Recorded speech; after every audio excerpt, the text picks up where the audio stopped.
Et si jamais tu te demandes, c'est fait par Binge Audio. Salut chers auditeurs, c'est Camille Test. Pour commencer cet épisode, je voudrais vous proposer de réfléchir 2 secondes à votre quotidien. Si vous pensez à votre vie de tous les jours, diriez-vous qu'il vous est plutôt facile de sortir de chez vous, par exemple pour aller à la poste ou au supermarché ? Lorsque des amis vous proposent de boire un verre, avez-vous tendance, si vous êtes disponible, à dire oui aisément, sans prendre la peine de vérifier à quoi ressemble le bar où vous allez ? Au travail, vous est-il facile de vous rendre sur place, de bosser une journée d'affilée, voire de ne pas compter vos heures ? Pouvez-vous rester debout longtemps ? Ou bien, au contraire, passer 8 heures assis devant un écran sans mettre une semaine à vous en remettre ? Si vous avez répondu oui à toutes ces questions, que se passerait-il si, tout à coup, vous perdiez la vue ou l'usage de vos jambes ? Pourriez-vous encore sortir du logement que vous occupez, emprunter les trottoirs, prendre votre voiture, monter les escaliers qui mènent au bureau de poste ou encore arpenter les rayons étroits de votre supermarché ? De même, que se passerait-il si, du jour au lendemain, vous développiez une condition qui nécessite que vous dormiez beaucoup plus, que vous fassiez régulièrement des siestes ou que vous ratiez plusieurs jours de boulot par mois ? Seriez-vous capable d'avoir le même travail dans les mêmes conditions avec un trouble psy ou une dépression chronique ? Comment vous sentiriez-vous si régulièrement les restos choisis par vos proches ne vous étaient pas praticables car trop éclairés, trop bruyants ou équipés de toilettes inaccessibles pour vous ? Comment vous sentiriez-vous si tout à coup, improviser un café avec vos meilleurs amis devenait impossible faute de transport disponible ? Auriez-vous le même sentiment d'accomplissement, les mêmes rêves, les mêmes envies, les mêmes espoirs et les mêmes joies si les activités aujourd'hui basiques devenaient des défis parfois insurmontables ? Mais peut-être qu'au fond, dans une certaine mesure, vous êtes déjà dans cette situation. Peut-être que vous faites partie des gens que la société considère officiellement comme handicapés. Il est aussi possible que plusieurs jours par mois, votre endométriose vous empêche de réaliser les tâches que le reste du temps vous trouvez si simples. Peut-être que récemment, vous avez vécu une situation traumatique et que depuis, aller au travail comme si de rien n'était est devenu un enfer auquel vous ne pouvez malheureusement pas échapper. Peut-être que vous êtes myope et que si vous étiez né 2 siècles plus tôt, rien de ce que vous faites aujourd'hui n'aurait été possible. Peut-être que vous avez des enfants en bas âge et que prendre les transports en commun est un défi parfois insurmontable.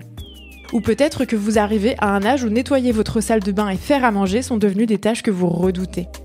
Bref, peut-être que vos vies vous ont déjà fait toucher du doigt que notre société, loin d'être structurée pour tous les besoins, est en fait surtout organisée pour des corps productifs, non malades, non entravés par des limitations visibles ou invisibles.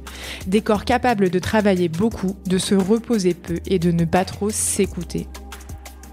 Alors dans cet épisode, je voudrais qu'on s'interroge. Qu'est-ce que ça nous fait, au fond, de vivre dans cette société-là ? Et pourrait-il en être autrement ? Pour en parler, j'ai convié une spécialiste du sujet, Mathilde François. Bienvenue dans Encore Heureux. Salut Mathilde. Bonsoir Camille. Bienvenue. Mathilde, tu es artiste. Nos auditeuristes te connaissent peut-être pour ton compte Instagram La Vie à Croquer. Si c'est pas le cas, je vous invite vraiment à découvrir ce compte. Sur ce compte, tu vulgarises plein de choses, notamment en lien avec les questions de handicap. On va y revenir. Tu es aussi militante antivalidiste. Est-ce que tu peux nous expliquer pourquoi et comment tu es devenue militante antivalidiste ? Je suis devenue handicapée avant de devenir militante. Et je suis devenue handicapée de manière progressive, mais aussi de manière très connectée au travail. Et d'ailleurs, j'aime beaucoup le cadrage de ton intro, parce qu'il y a vraiment quelque chose sur la question du corps productif, au sens où moi, j'ai pris conscience que le handicap, c'était l'exclusion de l'espace social, quand finalement, moi, j'étais plus capable de travailler comme je travaillais à la base. Et à ce moment-là, moi, je l'ai vraiment vécu comme un échec très personnel. C'est-à-dire, j'étais très déçue de moi. Et en plus, c'était peu de temps après la fin de mes études.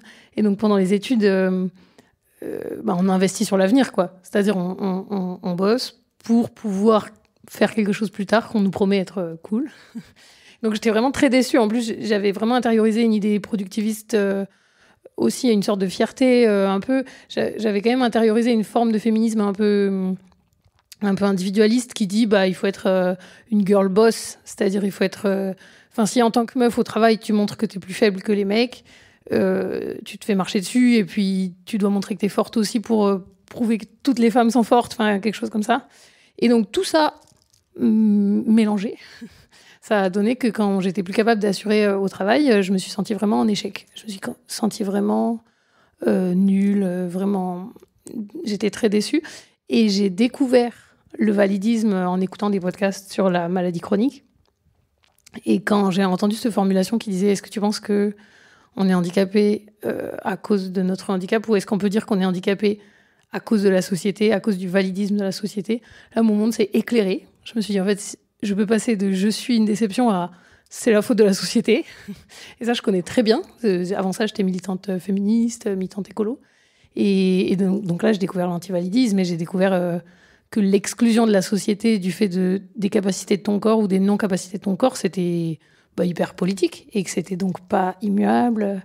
Et voilà. Et donc là, je me suis renseignée et finalement, là, actuellement, je suis militante des valideuses. Il y a plein d'autres collectifs antivalidistes, mais ça, c'est un collectif, on dit handi-féministe. Et donc... à la base, c'était parti du constat qu'il me manquait un pan antivalidiste dans les luttes féministes.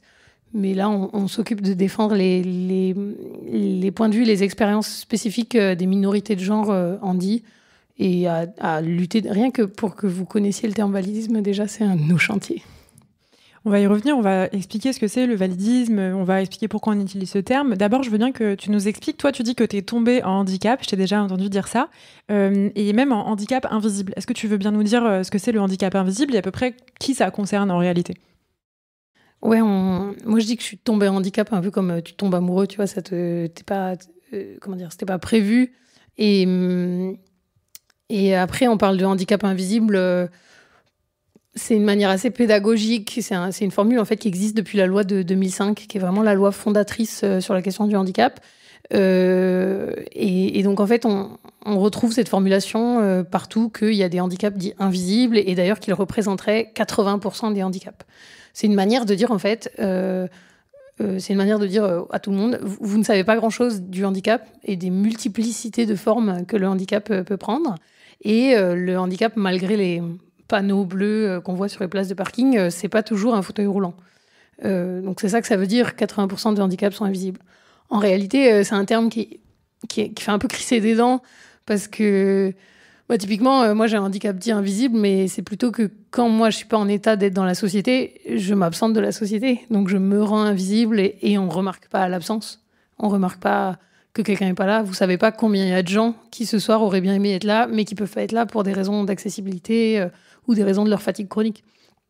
Et du coup, des fois en plus c'est un peu désagréable aussi parce qu'on dit invisible alors que il suffit de prêter 3 secondes d'attention. La personne, elle peut pas tenir debout longtemps. Elle a besoin de s'asseoir tout de suite. Tu vois bien qu'elle supporte pas le bruit dans l'espace collectif. Enfin, voilà. Mais c'est une manière d'englober tous les, on va dire, les diagnostics de santé mentale, les handicaps aussi fluctuants, c'est-à-dire avec un état qui varie dans le temps, les douleurs chroniques. Voilà, c'est une manière d'accueillir large. Alors Mathilde, ensemble, dans cet épisode, je voudrais qu'on s'intéresse donc à ce grand système de domination qui est le validisme, et qu'on prenne un peu la mesure de ce qu'il nous fait à nous, tous et toutes. Et pour commencer, je veux bien que tu nous expliques ce que c'est au fond en fait le handicap. C'est très chouette qu'on commence par se dire c'est quoi le handicap. En fait, avant que je vous pose la question, avant que je vous dise, je vais vous poser la question. Qui ici dans la salle se considère handicapé ? Donc on a 2 mains qui se lèvent, je crois. Est-ce que, s'il te plaît, au 2e rang, je peux te poser une question. Tu as des lunettes et tu n'as pas levé la main. Non. Est-ce que tu pourrais nous dire pourquoi tu n'as pas levé la main quand j'ai demandé qui était handicapé ici ? C'est une très bonne question. Je pense que j'ai quelque chose qui pallie au désagrément que ça m'apporte au quotidien, donc ça me permet par là d'agir comme je le veux et comme si j'avais pas de handicap, donc quelque part ça le cache. Ok, parce que si t'as pas tes lunettes, qu'est-ce qui se passe ? Je vois pas grand-chose. Tu vois pas grand-chose, tu peux conduire ? Non. Non, tu peux lire ? Presque pas. Presque pas, ah ouais. Non, ouais, je suis très très myope. Merci beaucoup de répondre, parce qu'en fait, c'est intéressant, tu t'es dit, je suis pas handicapée parce que je ne suis pas empêchée, c'est ça ? Au quotidien, je ne suis pas empêchée dans ma vie. Et c'est une très bonne analyse de la question est-ce que vous êtes handicapé ? Parce que, en fait, ce qui est intéressant dans ce que tu dis, c'est que ça reprend exactement le principe du handicap tel qu'il a été défini dans la loi de 2005. C'est pas souvent, mais là, je le dis, la loi est bien faite. Donc, la loi de 2005, elle a cette spécificité de définir le handicap au regard de l'environnement. C'est-à-dire, moi, je peux vous le refaire en détail, mais globalement, la définition, c'est constitue un handicap au sens de la présente loi toute limitation d'activité ou restriction de participation à la vie en société subie dans son environnement par une personne en raison d'une altération substantielle, durable ou définitive d'une ou de ses plusieurs fonctions, manière d'être vivant. Ok ? Physique, psychique, sensorielle. Et ce qui est très intéressant là-dedans, c'est que c'est déjà une exclusion sociale. Donc, est-ce que tu es empêché de vivre pleinement ta vie citoyenne et sociale ? Et ensuite, parce que tu as une manière d'être vivant qui, dans ton environnement, t'exclut de la société. Et là, c'est très juste ce que tu as dit, c'est-à-dire tu as peut-être une manière d'être au monde qui pourrait t'exclure de la société si on ne s'était pas organisé pour que tu aies des lunettes. Et donc, dans cette société-là, on ne te perçoit pas comme handicapé parce qu'on est organisé pour que tu aies des lunettes, parce qu'il y a des dépistages, parce qu'il y a des opticiens au coin de la rue, parce que les lunettes sont remboursées par la Sécu. Et ça, c'est une victoire, en fait, fondamentale de la définition du handicap. C'est que le handicap, il est inscrit dans une culture. Il est socio-culturel. Et donc, il y a énormément de handicaps qui sont complètement dus à une organisation de la société et à des choix politiques, techniques, sociaux. Il y a 2 personnes qui en parlent très bien.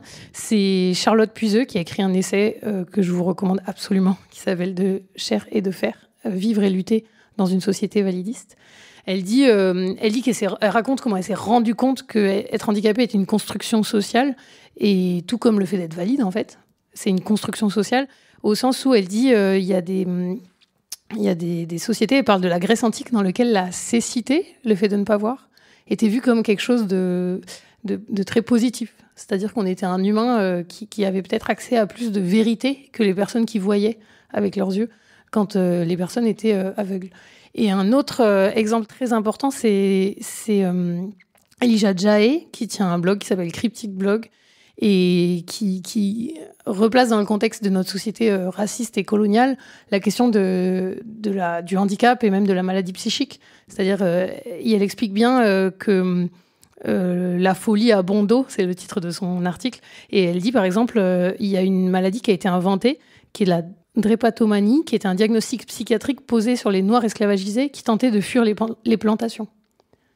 Donc là, c'est caricatural, bien sûr, au sens où ça nous paraît, vu d'ici, extrême, mais en fait, ça prouve bien que les diagnostics et la perception du handicap, elle est éminemment socio-culturelle. D'ailleurs, sur un exemple plus récent, on sait que, là j'ai un doute tout à coup si c'est en Iran ou en Afghanistan, mais où les femmes qui refusent de se plier au fait de porter le voile intégral sont considérées comme des cas psychiatriques et doivent être enfermées.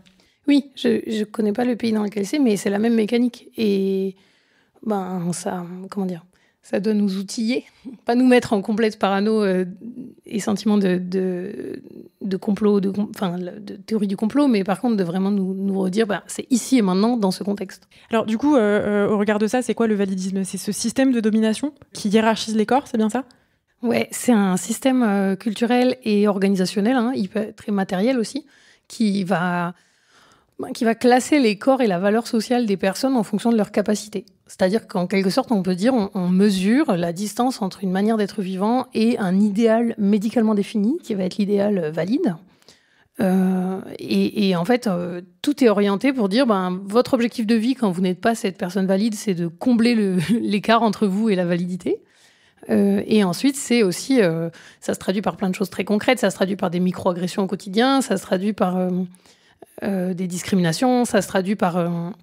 typiquement, les personnes handicapées sont plus au chômage, 50% de plus de chômage pour les personnes handicapées que pour les personnes valides, beaucoup plus de pauvreté aussi, beaucoup plus de personnes qui vivent sous le seuil de pauvreté, beaucoup plus d'agressions sexistes et sexuelles, pour de multiples raisons. Typiquement, tout est lié, c'est-à-dire le fait d'être en précarité, ça fait que si vous êtes... dans un couple hétérosexuel, par exemple, et que vous êtes une femme handicapée, vous allez avoir encore moins de ressources pour vous tirer d'une situation violente, quand bien même vous en auriez envie. Et donc, je suis assez connectée aux luttes contre l'inceste et au travail de la Civise. Et dans le rapport de la Civise, ils disent bien que les enfants handicapés sont surexposés à l'inceste aussi.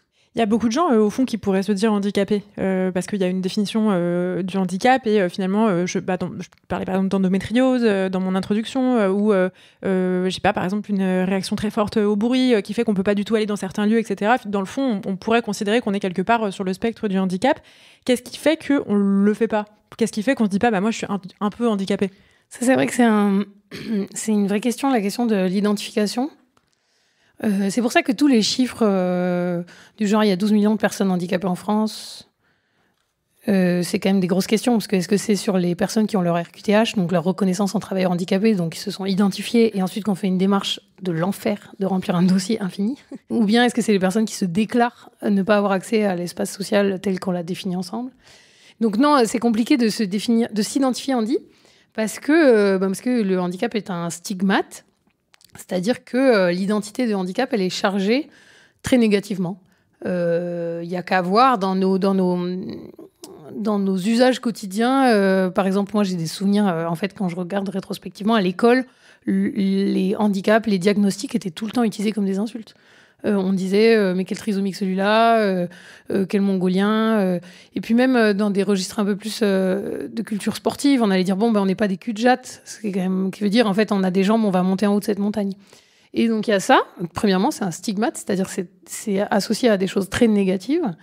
Et ensuite, le diagnostic il est correct parce que le fait de s'identifier handicapé, on se dit ouf, ça va m'apporter des problèmes au sens il y a des gens qui pourraient dire je voudrais pas que mes enfants soient handicapés parce qu'ils vont avoir des problèmes dans la société. Et d'un côté, on pourrait dire c'est des parents validistes qui veulent pas d'enfants handicapés. Et d'un autre côté, il faut admettre que leur diagnostic est correct. Dans une société aussi validiste, ça va effectivement être galère. Il va falloir effectivement se battre. Mais le problème, c'est la société. Donc effectivement, moi, typiquement, j'ai dit que j'étais handicapée plusieurs années après avoir commencé à vraiment être exclue de la société du fait de mon corps. Et c'est touchant parce qu'une fois, j'étais avec une collègue des dévalideuses qui a un diagnostic de naissance et qui a une vie hyper médicalisée depuis qu'elle est toute petite. Et donc moi, j'avais un peu honte. Je disais, j'ai quand même mis 2 ou 3 ans avant de capter que j'étais handicapée. Et elle m'a dit, mais Mathilde, moi, j'ai mis 25 ans. Hein. Et donc c'est ça qui était touchant aussi, c'est qu'elle disait, en fait, toi-même, tu vois, tu dis, là, ça, c'est pas positif, donc je vais pas me le coller sur moi comme titre. Et elle dit qu'elle a compensé, quoi. Elle a compensé très fort aussi pour elle. Elle s'est dit, non, je suis pas handicapée, je compense. Donc un peu comme moi avec le girl boss, tu vois. Elle dit, je suis pas handicapée, je suis valide. Et est-ce que dans le fond, le fait de se permettre de considérer qu'on est peut-être placé quelque part sur le spectre du handicap dans une société donnée, ça serait pas aussi s'offrir la possibilité de penser une société qui se met à répondre à davantage de besoins ? Parce que, par exemple, moi je pense au monde du travail, je sais que j'ai été salariée pendant des années et la rigueur, quelque part, dans le quotidien qu'impose le bureau, des horaires fixes, des horaires longues, une station souvent assise, en l'occurrence, quand on a des horaires de bureau, bosser sous des lumières très fortes, avoir énormément d'interactions sociales, enfin plein de choses comme ça qui paraissent évidentes pour plein de gens. En vrai, il y a plein de personnes pour qui c'est épuisant, voire destructeur. Et ça, là, je parle des métiers de boulot, mais de bureau, mais il y a aussi les métiers encore plus physiques où on doit rester debout. Est-ce que, dans le fond, là, il n'y a pas quelque chose où, si finalement, on se mettait tous à se dire attends mais en fait j'ai des besoins qui ne sont pas du tout remplis dans ma manière de travailler, est-ce que si tout à coup tout le monde réalisait ça, on pourrait pas se dire comment est-ce qu'on fait pour organiser notre société autrement pour que tout à coup elle réponde davantage à nos besoins, et qu'est-ce qui fait qu'on le fait pas en fait, parce que en un sens ça paraît assez logique. C'est trop bien que ça te paraisse logique parce que c'est effectivement moi c'est tout mon propos. Enfin, en tout cas, quand j'ai commencé à dessiner sur mon blog Inapte, qui est une série de courtes bandes dessinées sur justement devenir handicapé et surtout dans le travail, avec toutes les négociations déjà internes que tu te fais avec toi-même, tout ton déni, et puis ensuite toute ta négociation externe avec les autres acteurs du travail. Quand j'ai commencé ça, c'était vraiment pour raconter, pour qu'il y ait des gens ensuite qui se disent comme toi, mais c'est logique, le problème c'est le travail. Et donc, en fait, oui, l'antivalidisme a un potentiel de transformation de la société tout entière. L'antivalidisme, déjà, politiquement, on devrait se dire c'est pas normal qu'il y ait des citoyens de seconde zone. C'est pas normal qu'il y ait des gens, du fait de certaines capacités physiques, qui soient traités d'une manière différente socialement que les autres. En fait, ça c'est une base politique. Il n'y a pas besoin qu'on soit tous handicapés pour que ce soit inacceptable.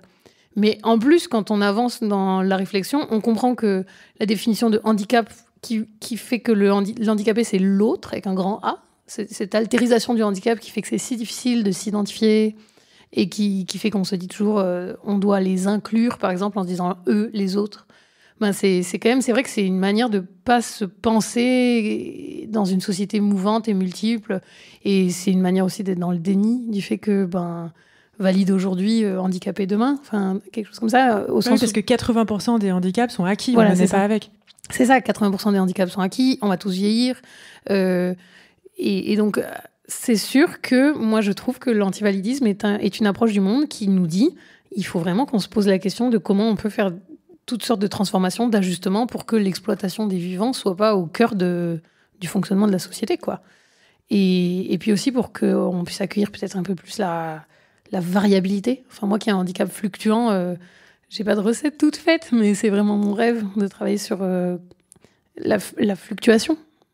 C'est-à-dire le fait de pouvoir, quand tu es capable d'être productive, être productive, et quand on n'est pas capable, de ne pas avoir à l'aide pour survivre.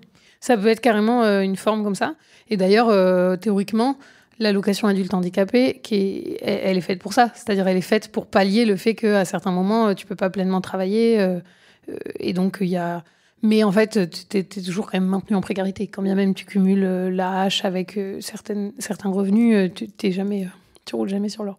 Mais oui, il y a plein de choses à inventer, à plein de niveaux aussi. Au niveau collectif, de quels droits on ouvre et comment on met en œuvre ces droits, parce qu'en fait, il y a plein de gens qui sont concernés mais qui n'ont pas accès aux droits. Rien que ça, c'est hyper important.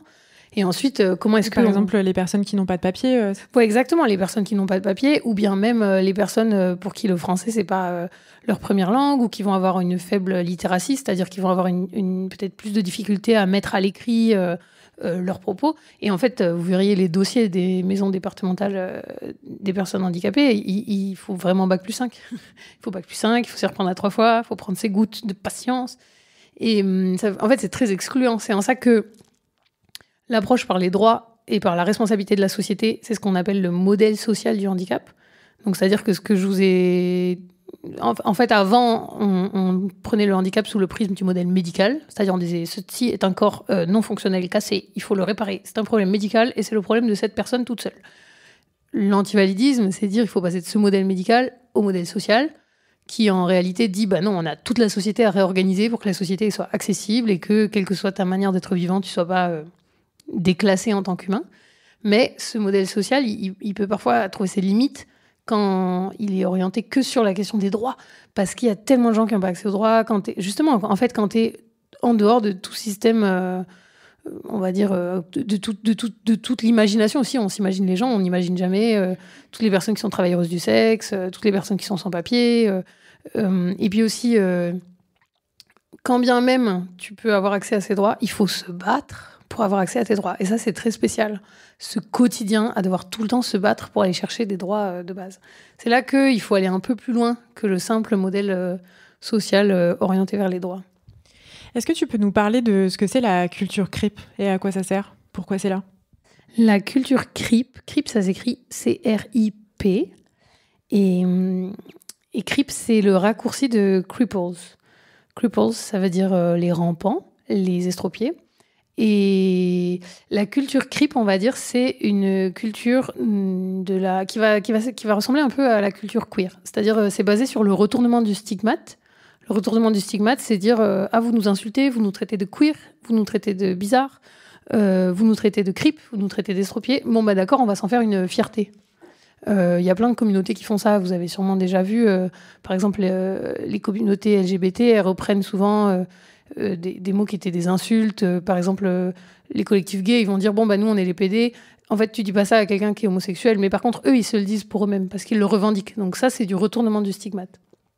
Et donc, le CRIP, il y a plein de choses derrière, mais il y a l'idée de faire une fierté, de constituer une culture handi et fière, de célébrer aussi les multiples créativités handi, au sens l'adaptation quotidienne dans le monde, l'invention de dispositifs, de métaphores, de modèles aussi, de fonctionnement. Et donc, c'est là comme ça qu'on développe nos artistes, nos manières de performer aussi. C'est quoi un spectacle de danse CRIP, c'est quoi? On a organisé une soirée CRIP and Queer en septembre avec les Dévalideuses. Et c'était génial, on a programmé que des personnes handi. Et toutes les personnes avaient leur manière à elles de performer leur style de spectacle. Tu expliques que quand on vit avec un handicap comme les douleurs chroniques, faut faire le deuil de sa productivité. C'est un peu ce que tu disais au début de cet épisode. Et en un sens, faire le deuil de la productivité comme réussite sociale, j'ai l'impression, on en parle très souvent dans Encore heureux, que finalement ça bénéficierait à tout le monde. On va dire que c'est l'échelle psychopolitique de la lutte. C'est-à-dire qu'on a un petit peu une petite marge dans notre soupe interne, je pense, pour, on va dire, aller mieux, pas se rajouter la culpabilité au reste, quoi. C'est-à-dire que déjà, si tu as un job, que tu es handi et qu'en plus tu payes le validisme, tu as déjà assez de chantier pour t'occuper. Donc, effectivement, il y a une partie de culpabilité qui pourrait être un peu apaisée de ce côté-là. Et en même temps, il faut être très honnête sur le monde dans lequel on vit. C'est-à-dire... il faut absolument pas s'en tenir à une approche très individu-centrée comme ça, parce que sinon, on n'y arrive pas. Ensuite, on s'en veut de pas y arriver. Donc, on s'en veut de pas arriver à arrêter de s'en vouloir. Et au-delà de ça, on n'a pas d'effet sur les vraies discriminations. C'est-à-dire, on transforme pas le monde, on crée pas des rampes partout pour que les copains en fauteuil puissent venir. Mais Céline Marty, que j'aime beaucoup, elle a écrit un livre qui s'appelle « Travailler moins pour vivre mieux ». On l'a reçu dans un épisode, vous pourrez écouter. Ouais, donc j'adore déjà son titre, c'est une promesse. Dedans, elle dit... moi, j'ai découvert en la lisant que j'avais intériorisé Nicolas Sarkozy. C'est quand même quelque chose, un moment de ta révélation psychologique un peu grave, tu vois. C'est-à-dire, je me parle comme Nicolas Sarkozy nous parle. C'est-à-dire, je me disais... il y a ceux qui se lèvent tôt, il y a ceux qui ne sont rien. Et puis, comment dire, en fait, c'est la valeur de l'auto-exploitation à fond. Et donc, on est quand même dans une société qui maltraite les plus vulnérables et les plus précaires, qui se surculpabilise, qui dit aux précaires aussi quoi, vous avez Netflix, mais vous dépensez mal votre argent. Ah, donc, tu as des gens qui sont surpayés, qui vont commencer à faire des commentaires sur des gens qui sont avec un budget au poil de cupré toute l'année. Donc, on est dans un contexte ultra-libéral qui est totalement validiste. Et c'est très connecté, le modèle économique. Et c'est pour ça que ça va pas... dévalidez vos cerveaux, sortez de votre validisme intérieur, mais ça va pas suffire. Alors justement, une fois qu'on a pris conscience de ces violences validistes, notamment, j'aimerais bien qu'on se pose la question de, concrètement, comment est-ce qu'on peut faire pour transformer le monde, pour l'adapter à tous les besoins. On en parle dans un instant.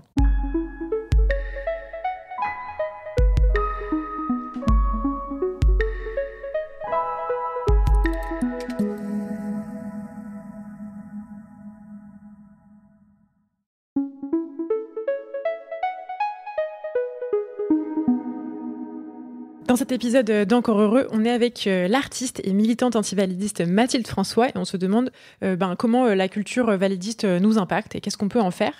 Et j'ai l'impression que, c'est un sujet que j'avais envie d'aborder avec toi. Je trouve que l'une des difficultés, on parlait de handicap invisible, même si ce terme n'est pas très sympa, c'est pour les gens qui ne vivent pas ce que toi, par exemple, tu es en train de vivre, c'est une difficulté à se mettre à la place des autres. Et sur ce sujet, tu as co-réalisé un film qu'on peut trouver sur YouTube qui s'appelle Douleurs peintes, dans lequel tu apparais en sous-vêtements et peu à peu tu donnes à voir tes douleurs en les peignant dans différentes couleurs. Et je dois dire que ce qui m'a impressionné, c'est que vraiment, plus tu peins, plus je dirais pas qu'on sent sans doute pas la douleur que toi tu ressens, mais il se passe quelque chose dans notre corps. Et je voulais que tu nous parles un petit peu de ce film et de, plus généralement, pourquoi c'est si dur de faire entendre qu'on a mal, quoi. Merci beaucoup pour ce retour, parce que ça me touche que ça vous touche. Je vous souhaite pas du tout de ressentir pleinement, juste un peu avec la peinture comme ça, c'est suffisant. Mais non, ça me touche beaucoup et effectivement, c'est un film excellent dans lequel je suis en sous-vêtements Monoprix beige, donc vraiment, ça vaut la peine. Non, c'est un film qui est parti d'un constat. Il est co-réalisé avec mon conjoint, avec qui je vis, et en fait, c'est un film qui est autant sur la maladie invisible que sur le fait de vivre dans la... Enfin, en fait, que la maladie, elle vit dans la relation. On dit souvent qu'on est en trouble avec la maladie. Et en fait, ça vient interroger cette question de l'invisible au sens... Comment tu restes en lien avec des gens quand ce que tu vis n'est pas facile à percevoir, n'est pas facile à comprendre. Et donc, c'est vrai que ce court-métrage, en fait, c'est lui qui est réalisateur, Thomas Coaspel. Donc, il a une chaîne YouTube qui s'appelle Ciné Chamanisme. Et donc, il m'a dit, viens, on fait un film dans lequel tu prends le temps de répondre à la question comment ça va. Parce qu'au travail, quand on me disait comment ça va, en fait, je me plains souvent parce que soit j'assois la personne et je lui réponds vraiment, et là, il y en a pour 25 minutes. Et je lui explique tout, les détails de fonctionnement. Et soit je réponds oui, ça va, comme on répond au travail, mais moi, ça me déprime, en fait, de faire ça. Il y a un côté où tu as l'impression d'avoir un masque, de masquer, en fait, de me faire du masking. Et donc, il m'a dit, viens, on le fait, pour une fois, on va répondre à la question comment ça va. Et donc, il m'interroge, et en même temps, je me peins les douleurs sur le corps.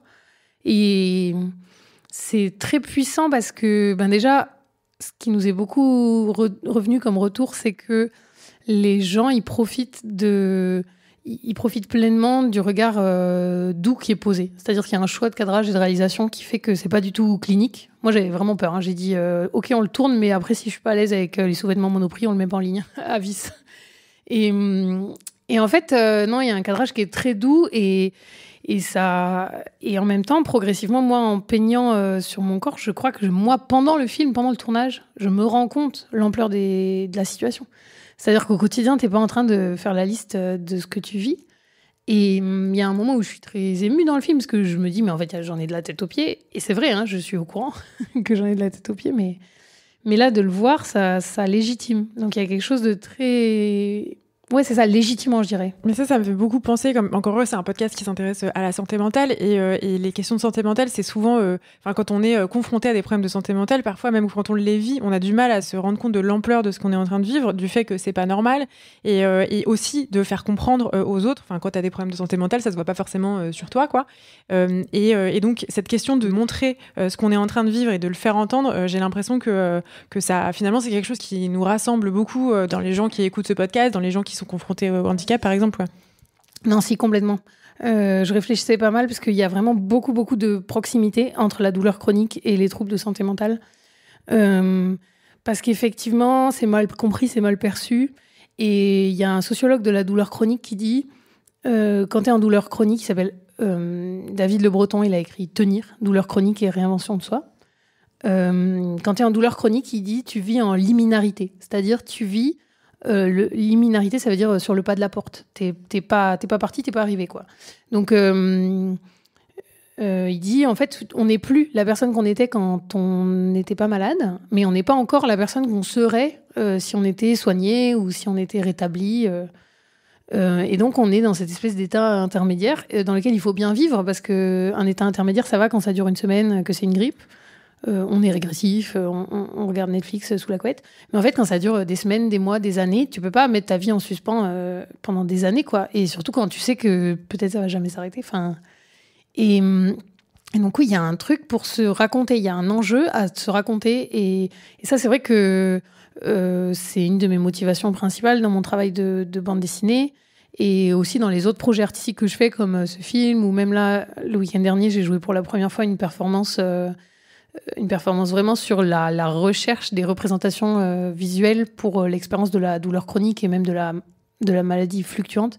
Alors ça s'appelle, officiellement ça s'appelle en porte-à-faux, mais en vrai ça s'appelle le cul entre deux chaises. Parce qu'on m'a dit qu'il fallait arrêter de dire des gros mots en public, mais je pense que je vais pas faire ça. Ça s'appelle le cul entre deux chaises et ça parle vraiment de... Comme ça, en fait, parmi les copains handi, parfois je me sens très valide, mais parmi les valides, je suis au courant très très vite que je suis très empêchée. Et donc, se raconter nos identités, nos expériences, c'est un champ qu'il faut vraiment investir à fond. J'ai l'impression qu'il y a la question de se raconter, mais en face, il y a aussi la question d'être capable d'écouter, d'entendre. On est des êtres sociaux. Si on se raconte dans le vide, ça va être long. Donc, qu'est-ce que tu conseilles aux gens qui écoutent, en fait ? Comment on fait pour se mettre, en quelque sorte, en empathie avec ce qui se passe en face de nous ? Mais je pense qu'il y a plein de... Comment dire ? Il y a de plus en plus de formes qui existent pour se connecter avec douceur à ces expériences, que ce soit la maladie mentale, le trauma. Il y a quand même... Moi, je pense qu'il y a plein de témoignages qui sont précieux, typiquement dans les espaces de podcast. Je pense aussi beaucoup, par exemple, à la bande dessinée de Lisa Mendel, Se rétablir, qui est une bande dessinée dans laquelle elle met en scène les parcours de vie de personnes qui ont des troubles psy quand même carabinés. La plupart du temps, ça les amène à des situations assez extrêmes et qui se rétablissent, c'est-à-dire qui vivent avec leurs troubles une belle et une bonne vie. Parce que l'objectif n'est plus de guérir, n'est pas seulement de guérir, ça peut pas être un objectif pour des tas de situations. Donc l'objectif, c'est d'avoir une belle et une bonne vie. Et je pense que ce genre d'histoire, ça permet on va dire, de désessentialiser. C'est-à-dire d'arrêter de croire que le diagnostic de bipolarité, par exemple, ou le handicap, arrêter de croire que ces caractéristiques-là sont les seules caractéristiques de la personne. Et ça permet aussi peut-être ensuite, je dirais, de créer des espaces, parce que il faut arrêter. En fait, je pense que la base de la base, c'est arrêter de croire qu'on sait quoi que ce soit. Il faut se rendre compte qu'on sait vraiment rien, et du coup construire avec la personne qu'on aime des modalités. Parce que typiquement, pareil, David Le Breton, il dit, on n'a pas de scripts sociaux pour la douleur chronique. Genre, quand tu as quelqu'un qui a une grippe, tu dis remets-toi bien, repose-toi bien, ça ira mieux. Mais quand tu fais ça avec quelqu'un qui a une douleur chronique, en général, tu te fais taper dessus. Enfin, c'est insupportable. Genre, c'est là, ça va mieux. T'es là, non, ça ne va pas mieux. Arrête de me poser la question. Et c'est pour ça que là, on voit, il n'y a pas ces petites phrases. On n'a pas de script, en fait. On n'a pas de scénario. Et donc là, il faut les inventer. Franchement, il faut se dire je ne sais rien. Il faut peut-être faire la chasse un peu à son validisme intériorisé en se plongeant un peu dans des trucs, dans des dispositifs, des émissions, des livres antivalidistes. Et ensuite, il faut écouter l'expérience spécifique de la personne. Aussi parce qu'on a tendance à croire quand on connaît un diag, que tout le monde est comme ça. Genre, je suis intervenue dans une journée professionnelle de l'art contemporain et je les faisais travailler sur qu'est-ce qu'eux, ils pourraient faire pour transformer le monde antivalidiste. Et il y en a une qui me dit oui, moi, je suis médiatrice de musée et j'accueille des classes. J'aimerais bien qu'on me prévienne quand il y a des enfants autistes pour que je le sache. Et je lui dis et alors, tu vas faire quoi une fois que tu sais qu'il y a un enfant autiste, tu vois? Elle me dit je sais pas, mais au moins je le saurai. Et donc j'ai dit mais si on te dit il y a un enfant TDAH, tu vas faire quelque chose de différent. Et donc en fait, en creusant, on s'est rendu compte on s'en fout du diag, parce qu'en plus des enfants autistes, il y en a plein. Enfin, des enfants sur le spectre, il va y avoir plein de déclinaisons de manières d'être sur le spectre autistique. Et du coup, on s'est rendu compte en discutant que c'était un peu absurde de chercher le diag, parce que le diagnostic, il n'est pas totalisant, il suffit pas à décrire quelqu'un. Et donc, on a décalé du diagnostic aux besoins. On a dit, en fait, tu as peut-être besoin de savoir quels sont les besoins spécifiques des enfants qui viennent. Et oui, peut-être il y a un des enfants, il aura besoin, je sais pas moi, qu'il y ait beaucoup de pauses dans la visite, ou qu'il puisse avoir des objets stimulants dans les mains pendant la visite. Et c'était intéressant, parce qu'en plus, c'est quand même prétentieux de croire déjà connaître tous les diags du monde et ensuite de savoir ce que ça veut dire un diagnostic. Mais il y a quelqu'un qui pourrait te répondre, bah oui, mais est-ce que la dame qui fait ce travail, elle a le temps de demander aux 44 personnes qu'elle va accueillir dans la journée quels sont leurs besoins spécifiques? La question des moyens, elle revient souvent. C'est une question très politique. C'est à quoi on veut des moyens, quoi. Et encore une fois, je pense que les attentes en termes d'adaptation du monde, elles doivent être relatives au pouvoir des personnes. C'est-à-dire, t'as pas les mêmes exigences avec un lieu financé avec l'argent public, qui accueille du public, justement, qui devrait être accessible. À la base, c'était ça qui était écrit dans la loi de 2005. Les lieux accueillant du public doivent être accessibles. Et depuis, on a reporté. Il y a eu la loi Elan. On a réduit le pourcentage de lieux qui devaient être accessibles, a réduit jusqu'à 20%. Et ça, c'est des choix politiques. Donc, on n'a pas la même exigence en fonction de à qui on s'adresse. C'est sûr que des fois, tu as des collectifs, par exemple des collectifs queer, qui vont faire des événements dans des lieux, en plus à Paris, dans des lieux au 2e étage ou alors au rez-de-chaussée d'un bar avec un escalier de l'enfer qui tourne sur lui-même. En fait, c'est très frustrant et ça donne envie de les secouer et de leur dire « bougez-vous pour trouver les moyens de faire des événements dans des espaces accessibles ». Et en même temps, on sait très bien la matérialité de ces collectifs-là, qui ont moins d'argent, qui sont déjà eux-mêmes en train de survivre, en fait. Donc je pense que ça, il faut ajuster un peu sa requête au pouvoir de la personne en face. Alors tu parlais d'accessibilité, la question de l'accès, on a toujours l'impression que c'est juste pouvoir, par exemple, faire venir un fauteuil roulant dans un endroit. Et c'est ça, mais c'est pas que ça. Je veux bien que tu développes un petit peu. Ça, c'est vrai que quand on dit, je le vois moi quand on prépare des événements avec les dévalideuses, on leur dit quelles sont les conditions d'accessibilité du lieu. Les gens ils nous disent c'est très accessible. Ça veut dire il y a une rampe. Déjà.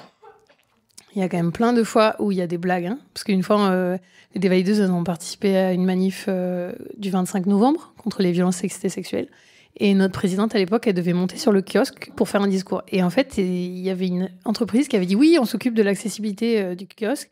Et ils avaient mis 2 rampes en métal, mais verticales, mais genre, je pense, à 45 degrés.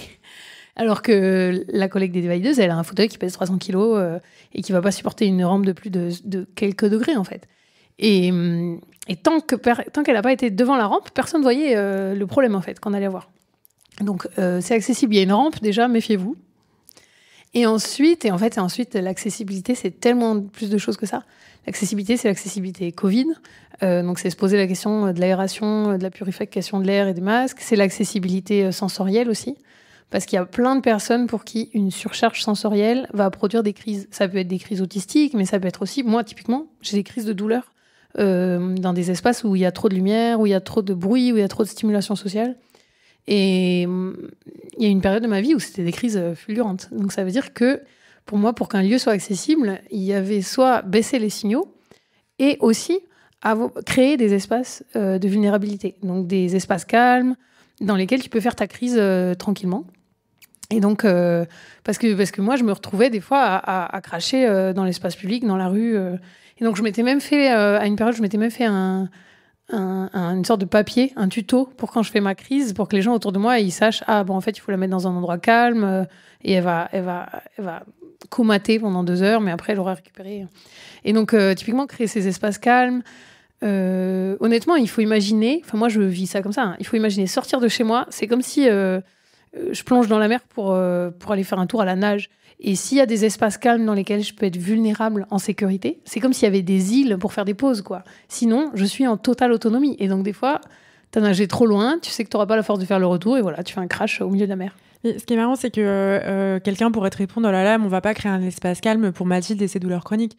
Mais en fait, déjà, je me mets dans la, voilà, je me mets un peu, c'est bientôt Noël, je me mets dans la peau d'un oncle à moi on s'entraîne. Mais en réalité, ces espaces calmes, ça peut être aussi des espaces pour tout un tas de choses. Si on met bout à bout les personnes qui sont fatiguées, les personnes qui ont vécu des traumas et qui ont quelque chose qui est remonté, les personnes âgées. Enfin, on parle des espaces calmes, mais c'est aussi toute forme d'adaptation qui rend notre quotidien plus confortable. On est quasiment tous et toutes concernés, en réalité. Complètement. Et d'ailleurs, c'est un bon exemple, mais à la soirée Creep and Queer qu'on avait organisée en septembre, donc c'était bien parce que comme on donne des leçons à tout le monde d'accessibilité, là on avait bien la pression, il fallait vraiment pas rater. Et effectivement, c'était intéressant en fait de voir des valides découvrir ce que l'espace le plus accessible possible produisait sur eux. Et donc, par exemple, on avait dit, on n'applaudit pas à pleine main pour pas faire de surcharge sensorielle. On claque des doigts. Et en fait, il y a plein de choses comme ça qui ont fait que c'était très doux et très joyeux en même temps. Et à la fin, il y a plein de personnes valides, dont des personnes d'asso avec qui on avait bossé. Parce qu'il faut toujours des valides pour organiser un truc. Nous, on organisait une soirée, on a regretté tout de suite. On est toutes couchées à 21h. Pourquoi on fait une soirée ou des valideuses? Donc, on avait quand même plein d'alliés valides qui étaient trop chouettes. Et à la fin, ils nous ont dit mais c'était pas une soirée pour les handicapés, c'était une soirée. Et ça, c'était incroyable parce qu'il y a des personnes qui se sont senties et qui ont dit mais là, j'ai passé la soirée la moins coûteuse depuis des années. Mais en fait, si c'était comme ça tout le temps, je pense que je sortirais plus souvent. Enfin, il y avait quelque chose où ça ouvrait un possible aussi, tu vois, de dire non, ça peut être différent. Mais ça, c'est intéressant parce qu'en vrai, dans le lieu de sociabilité, et je pense par exemple au cliché du bar parisien à bas de plafond, avec du bruit, des gens qui te poussent, la musique à fond, finalement, on y va pour prendre du plaisir et peut-être qu'on en prend, mais on en ressort épuisé sur les rotules. Donc, j'ai l'impression que d'une manière générale, tu nous invites aussi à considérer nos espaces de plaisir et à est-ce qu'en fait, ils pourraient pas être un peu mieux que ce qu'ils sont maintenant. En tout cas... pour moi, je fais le lien avec plein d'autres injonctions à une certaine forme de plaisir et de moments ludiques. Par exemple, la question de choisir de ne plus boire d'alcool, pour moi, ça se rapporte un peu à ce que tu décris là. J'écoutais le podcast La Perche, qui est créé par la Maison Perchée, qui est un groupe d'entraide mutuelle sur la santé mentale. Qu'on a reçu d'ailleurs ici, vous pouvez écouter un épisode... Cool. Et donc, dans le podcast, j'ai écouté un podcast sur l'hygiène de vie. Et c'est vrai que quand tu as un diagnostic de santé mentale, on te dit, bon voilà, vous êtes bipolaire. Et en plus de te dire ça, on te dit, donc maintenant, le café, le thé, c'est fini. L'alcool, c'est fini. Se coucher tard, c'est fini. Les trucs qui clignotent, c'est fini. Les trucs qui vous énervent, c'est fini. Je te dis pas. Hein. Et donc, ils décortiquent ce truc en disant chacun à son rythme. Mais n'empêche, ils disent, en fait, un des freins pour adopter ces comportements de soins, c'est le regard social et les normalisations de la fête, quoi. Et donc, effectivement, comment est-ce qu'on se donne... Enfin, pour moi, notre enjeu, c'est se donner du courage pour inventer des formes de fêtes qui nous conviennent, même si c'est une sorte de goûter pyjama de 14 à 18 heures. Invitez-moi, hein, si vous faites ça. Parce qu'à 19h, il n'y a plus personne. Mais... Donc, effectivement, il y a un truc comme ça où comment est-ce qu'on peut l'inventer pareil, moi, j'ai besoin de sièges mous. Il n'y a jamais de sièges mous. Et il n'y a jamais d'endroit pour s'avachir.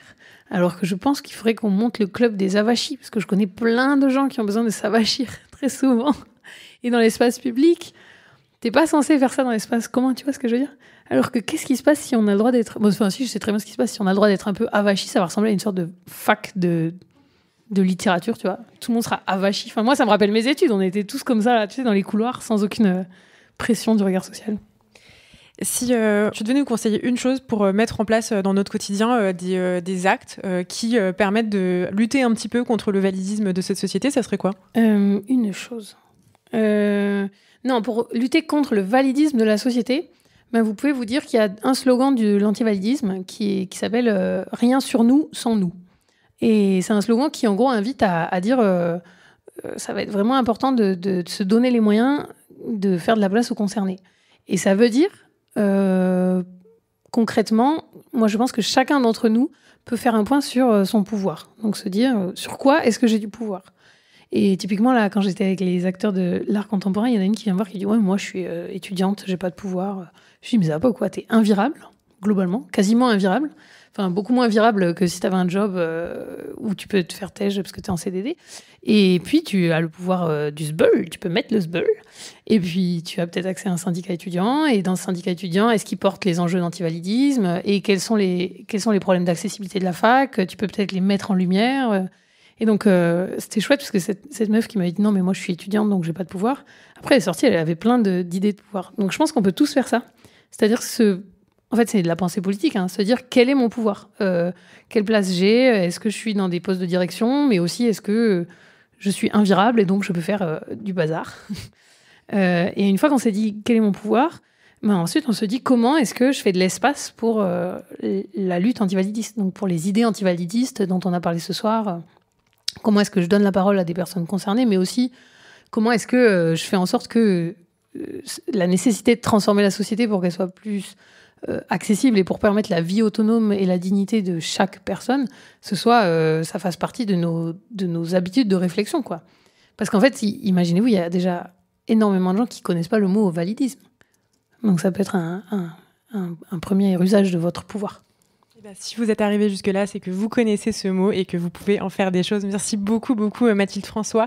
On te retrouve notamment sur ton Instagram, La Vie à Croquer. On se retrouve aussi sur Instagram, @EncoreHeureux_podcast, si vous aimez Encore Heureux. Et si vous voulez nous soutenir, abonnez-vous, mettez-nous 5 étoiles, plein de commentaires sur votre application de podcast. On se retrouve aussi sur Binge Audio, binge.audio. L'émission a été réalisée par Paul Berthiaud, produite par Charlotte Bex. Merci beaucoup. Merci.